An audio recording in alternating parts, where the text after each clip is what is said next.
Hello students, let's see this question. The question has one assertion and one reason और फिर उसके चार वही कन्वेंशनल ऑप्शंस दिए हुए हैं. आपको करेक्ट ऑप्शन चूज करना है. assertion कहता है tertiary butyl carbon ion is less stable than methyl carbon ion. ठीक है, कार्बन आयन क्या होता है? कार्बन पे नेगेटिव चार्ज. और टर्शरी ब्यूटाइल कार्बन आयन कैसा होगा? कुछ ऐसा, कार्बन पे नेगेटिव चार्ज. टर्शरी ब्यूटाइल का मतलब हो गया ये ग्रुप, ये हो गया टर्शरी ब्यूटाइल कार्बन आयन. ठीक है, तो ये कार्बन आयन कैसा हो गया? कार्बन से तीन अलगाइल ग्रुप लगे हैं, तो ये कैसा कार्बन आयन हो गया? टर्शरी कार्बन आयन हो गया. ठीक है, और दूसरा क्या दिया है? Methyl carbon ion. Methyl carbon ion हो जाएगा CH3 नेगेटिव. तो क्योंकि जिस कार्बन पे नेगेटिव चार्ज है, मतलब जो कार्बन आयन है उससे कोई भी अल्काइल ग्रुप नहीं लगा, तो ये आपका कैसा है? सिंपल मिथाइल कार्बन आयन कहलाएगा. ठीक है, तो कह रहे हैं tertiary butyl carbon ion is less stable than methyl carbon ion. बिल्कुल सही बात है. कार्बन आयन क्या है? कार्बन पे एक्स्ट्रा नेगेटिव चार्ज है. ठीक है, मतलब इसका ऑक्टेट कंप्लीट है. इसका ऑक्टेट कंप्लीट है कि इसके बैलेंस शेल में 4 इलेक्ट्रॉन होते हैं. 3 इलेक्ट्रॉन इसने शेयर की किसके साथ में? 3 अल्काइल ग्रुप के साथ में, तो 7 हो गए. और एक नेगेटिव चार्ज का मतलब क्या है कि खुद का इलेक्ट्रॉन तो है ही, लेकिन कोई अपना इलेक्ट्रॉन एक छोड़ गया है. इसका मतलब 8 इलेक्ट्रॉन पूरे हैं इसके ऑक्टेट में.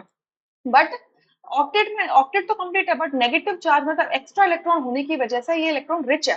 तो अब इलेक्ट्रॉन रिच स्पीशीज जो होगी वो क्या चाहेगी कि अपने इलेक्ट्रॉन डेंसिटी को डिक्रीज करवाए, इलेक्ट्रॉन जो एक्स्ट्रा इलेक्ट्रॉन है उसको डी इंटेंसिफाई करवाए. ठीक है, चार्ज को. अब अल्काइल ग्रुप्स का नेचर कैसा होता है? ये अल्काइल ग्रुप्स का नेचर कैसा होता है? प्लस आई इफेक्ट शो करते हैं. ये प्लस आई इफेक्ट शो करते हैं, मतलब इंडक्टिव इफेक्ट के थ्रू, सिग्मा बॉन्ड के थ्रू ये इलेक्ट्रॉन डोनेशन का काम करेंगे कार्बन आयन की तरफ, यानी कि और इलेक्ट्रॉन इंटेंसिफाई कर देंगे, इलेक्ट्रॉन डेंसिटी को इंटेंसिफाई करेंगे कार्बन आयन पे. यानी कि टर्शरी ब्यूटाइल कार्बन आयन ज्यादा क्या होगा? अनस्टेबल हो जाएगा. ठीक है, ये क्या होगा? लेस स्टेबल होगा, right, in comparison two methyl carbon ion. क्योंकि मिथाइल कार्बन आयन में कोई भी इंडक्टिव इफेक्ट नहीं होगा, but tertiary butyl carbon ion में 3 इंडक्टिव इफेक्ट होंगे. तो ये स्टेटमेंट बिल्कुल ट्रू है. रीजन में कह रहे हैं plus I effect of the 3 methyl groups in tertiary butyl carbon ion tends to make it more stable than methyl carbon ion.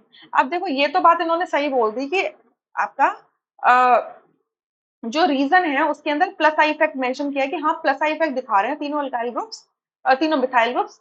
जो टर्शरी कार्बोकेटाइन को मोर स्टेबल नहीं कर रहे हैं, लेस स्टेबल कर रहे हैं, लेस स्टेबल. क्योंकि मैं ऑलरेडी एक्सप्लेन कर चुकी कि कार्बन आयन पे नेगेटिव चार्ज है, कार्बन में नेगेटिव चार्ज है, ऑलरेडी उसके पास एक्स्ट्रा इलेक्ट्रॉन डेंसिटी है. और methyl group plus I effect की वजह से और इलेक्ट्रॉन डेंसिटी उसको पहुंचा रहे हैं, तो उसको और अनस्टेबल कर रहे हैं. ठीक है, सो ये स्टेटमेंट क्या हो जाती है? फॉल्स हो जाती है. दोनों, सॉरी, ये फॉल्स स्टेटमेंट है. नहीं, फॉल्स कहते, एक minute. Tertiary butyl carbon ion क्या है आपकी? लेस स्टेबल होता है देन मिथाइल कार्बन आयन. ये तो ट्रू स्टेटमेंट है ना, ये तो ट्रू स्टेटमेंट है, ये तो true statement. Methyl tertiary butyl carbon ion is less stable than methyl carbon ion. बिल्कुल ट्रू स्टेटमेंट है. लेस स्टेबल है, ये क्या है? मोर स्टेबल है. ये आपका मोर स्टेबल है. ये बिल्कुल सही स्टेटमेंट है. तो यानी कि असर्शन ट्रू है और रीजन फॉल्स है. यानी कि आपका थर्ड ऑप्शन यहाँ से करेक्ट होगा, rest option would be incorrect. I hope you understood this question really very well. Thank you.